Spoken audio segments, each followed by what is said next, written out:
Good afternoon, everyone. It's a pleasure to stand before you all today. My story is somewhat similar to that of Mrs. Winifred. Finding yourself in a foreign environment where you're not used to maybe the language, but just that there's a bit of a twist. Hers was in Niger, right, Miss Winifred? So I would want to ask, is there anyone here who has studied in maybe China or Ukraine, a non-English-speaking country? Anyone? Spanish, Spain. Oh, okay, good, good. My own story is of an Arabic country too. I studied in Egypt. Back in 2011, I secured admission into an Egyptian university. I mean, as a 16-year-old, I had my foundation in Arabic, but I didn't know Arabic had dialects. I didn't know. I walked into the university the very first day. Oh, I'm sorry, let me go back a bit. I didn't say my name.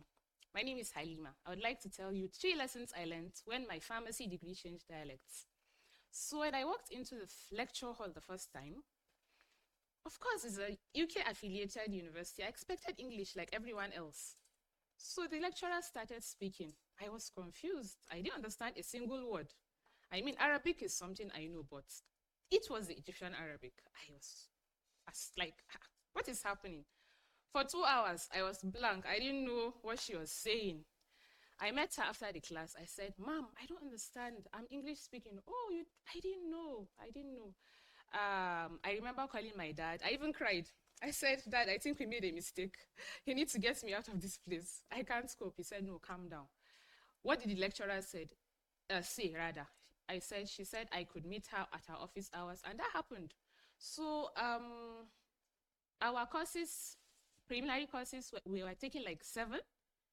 Maths was among, organic chemistry, for those that were science students, I'm sure you understand. So imagine being taught that in a different, not English, not even the Arabic you know, a different dialect completely. So it was difficult.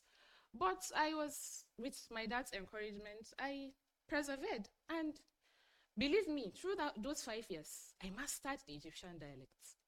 And fast forward to when I graduated, I found myself in a community pharmacy that was owned by a Lebanese that had Egyptians coming, other nationalities from the Arab world coming. Do you know I could converse with them fluently? And I still do. I still do. I didn't know I didn't know this was going to be an asset for me. I remember days when I cried and I'm like, oh, well, I didn't know this was going to come. So, and then also on my first pilgrimage to Saudi Arabia, I was nominated as part of the medical team members, selected to be part of the surveillance team that went around the Saudi hospitals to cater for Nigerian pilgrims that were lost or were on admission. And I could converse with the doctors, the nurses. At a point, if they go without me, they're like, where's Halima? They've kept even asking, are you sure you don't have Egyptian roots? I said, no, I just stayed there for 5 years. So it taught me 3 lessons that foundation is not usually enough. You need adaptability skills to go through the journey. And then secondly, I learned that the environment that makes you cry could be that same environment that would build you to be an asset.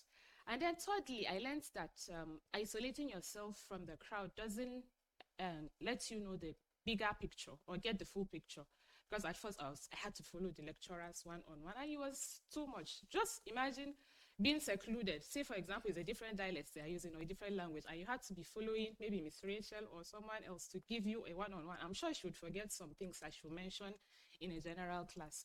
So it taught me those 3 lessons, and I'm happy to say that I've built that asset, even if I'm consulting with patients that don't even understand English or any other language I speak.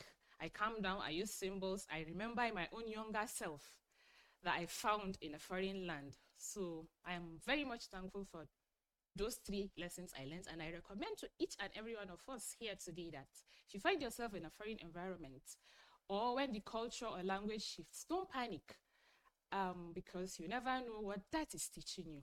So my name is Fam Halima Ibrahim, and I say thank you all once again for listening.